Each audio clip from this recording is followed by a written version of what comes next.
Yeah, greetings everyone in the name of Jesus Christ.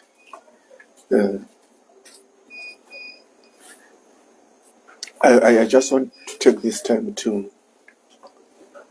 talk about issues of eternal value. Issues of eternal value. There are some of my friends who will ask me, why is it that you are always about this Jesus thing and about this God thing and about this false prophets thing about the Bible? Let me tell you the answer. One day, sooner or later, we are all going to die. Let me tell you of something which happened at my neighborhood where I live. I think it's about now, this is the second or third week, if I'm not mistaken. I had a neighbor. He was just of my generation or of my age group. So one day I said to him, can I tell you about Jesus Christ? He was so furious. He said, I don't want to hear about that. I don't want to hear about that. Keep that Jesus to yourself. I don't want. So,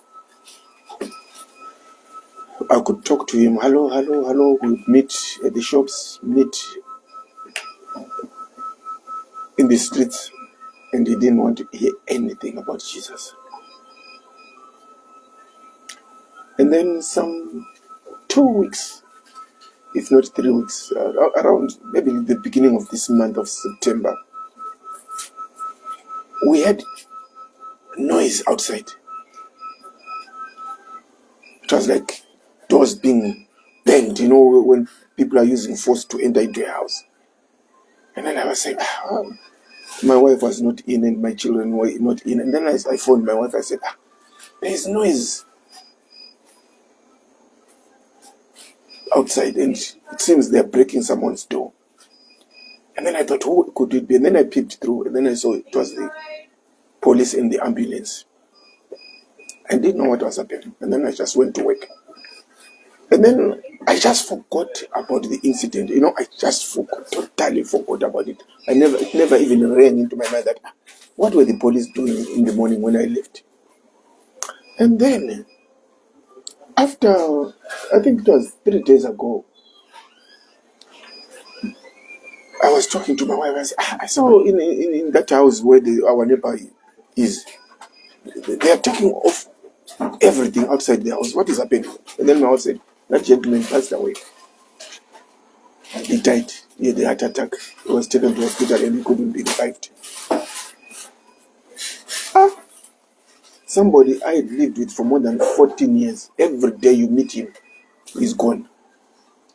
The most painful thing is not that he died. The most painful thing is that when I preached to him, he refused and he was so rude to me. If you have ears, understand what I'm trying to convey. Now, I have been talking about the issue of the SDAs. There is a pastor in Zimbabwe called the Evangelist Marufu. I have directed my videos to him. And he had not responded for the past month.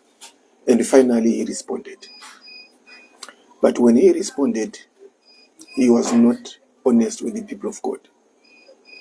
You see, on the 31st of August, I shot a video where I spoke about the life of Ellen G. White and William Miller. William Miller was somebody who started an organization which is called the Second Adventists.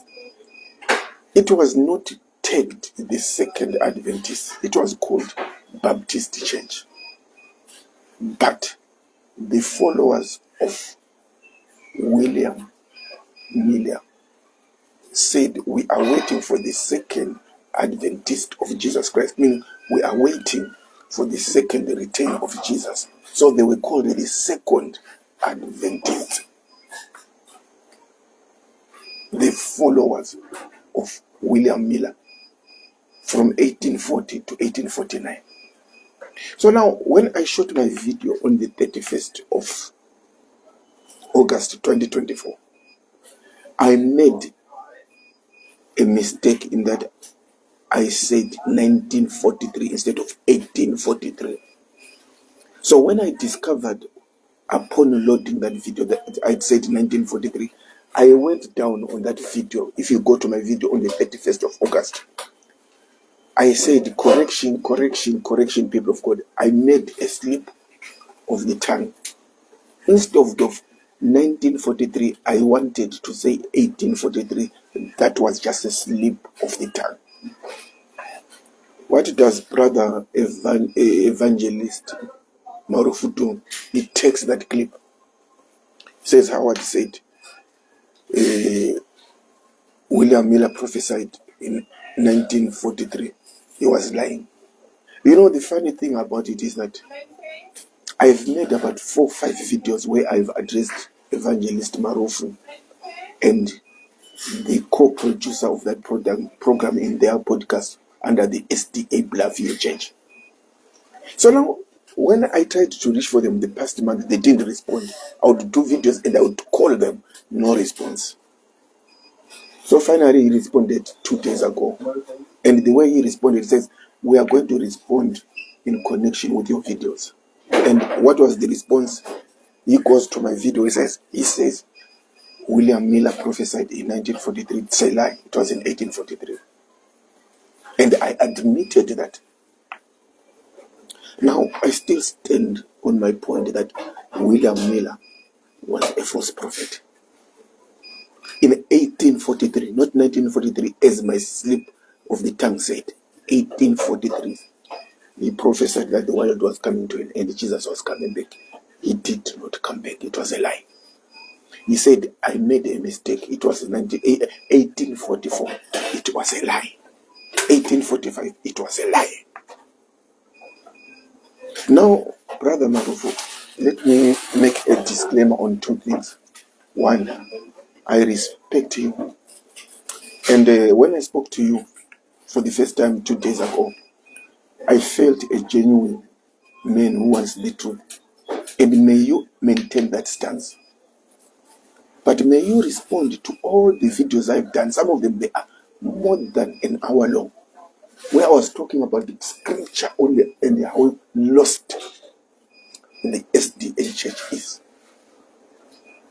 about keeping the law of Moses, about the Sabbath, Exodus 20 verse 8. Now, if you went to my video as a listener on YouTube and you heard me saying 1943, if you go down on that very same video, an hour after I loaded that video, I made a disclaimer that I made a mistake. Instead of 1843, I said 1943, which was a mistake and unfortunate one. And if you take it as a lie, may I say sorry to you. But I take it genuinely as a mistake, as error, human error. Because I corrected it on the same very day. Do you know why I didn't even want to delete it? I could have deleted it and forget it and pretend as if I didn't say it. But I don't want to mislead people. I kept it like that up to now. It is still there. So last night, I spoke to Mr. Marufu on the phone for a long time. I said, Mr. Marufu, the video you went and corrected about 1943, there are loads of others I've made. Can you respond to them? He promised that they are going to respond. And he gave me the number of the presenter, Mr. Muramki. So I expect that I'll be engaging them one-on-one about the law of Moses, about the Sabbath, about everything pertaining to the law of Moses and the new covenant. So now, my apologies to those who heard my mislip when I said 1943 instead of 1843. And I thank God that I'm being honest with you. And I'm not going to delete it for now. Because Mr. Marufu has been said, so you can delete it. I said, I am not going to do that. The reason why I am not going to do that is because I don't want to pretend as if I am trying to impress men. So the point is, I stand with my position that William Miller was a false prophet, leading to the formation of the Seventh-day Adventists by Ellen G. White. Ellen G. White is the one who coined the name Seventh Day from Second Adventist. And who was Ellen G. White? She was a disciple of William Miller. The husband of Ellen G. White, let me give you his proper name so that I will not make another mistake. Let me give you the name of the husband of Ellen G. White. Ellen G. White husband. He was called Miller, but his first name. The husband of Ellen G. White was called James Springer White. He was a Millerite who became convinced that the visions of Ellen G. White were genuine. What is a Millerite? A follower of William Miller, like Ellen G. White. Now, where do I get the information? Go to Google and say Ellen G. White is dead. The people who give the information of who Ellen G. White were are Sabbath day keepers or SDAs who are administering her estate in 2024. They will tell you that Ellen G. White was a follower of William Miller. They will tell you that James Springer White was a disciple of Miller. That's why he's called a Millerite. So Ellen G. White is the one who took over the organization of William Miller, which was a lie. And what did she do? She just called it the Seventh Day, from Second Adventism to Seventh Adventist. So I stand with my position that Mr. Marufu, or Evangelist Marufu, lied to the people of Zimbabwe. William Miller was the founder of the SDA, and Ellen G. White took over after William Miller's prophecies were not fulfilled. Why Ellen G. White? She was a scholar. She was a writer. She was a critic. She was very educated. She took over and people followed her. She has got the right vision, building on the failures of William Miller. That was who Ellen G. White was. So now for Mr. Marufu to come and say Howard made a lie about 1943, it's unfortunate, because under that same very video, I made the disclaimer that I made a mistake. Instead of saying 1843, I said 1943. And somebody who is rational will understand what I'm talking about. So now, the good thing is that Mr. Marufu and his partner, they have promised that they are going to engage me in a debate live. Yesterday morning, on Thursday, at 8 o'clock, 8:14, 8:15, he sent me a clip, an advert, who says, tonight we are going to be discussing with you about your concerns. And then I said, are you going to allow me to be part of the crew? He said, yes, you will be. I was not allowed to enter into that debate. But I still hope that God is going to vindicate the truth. Thank you.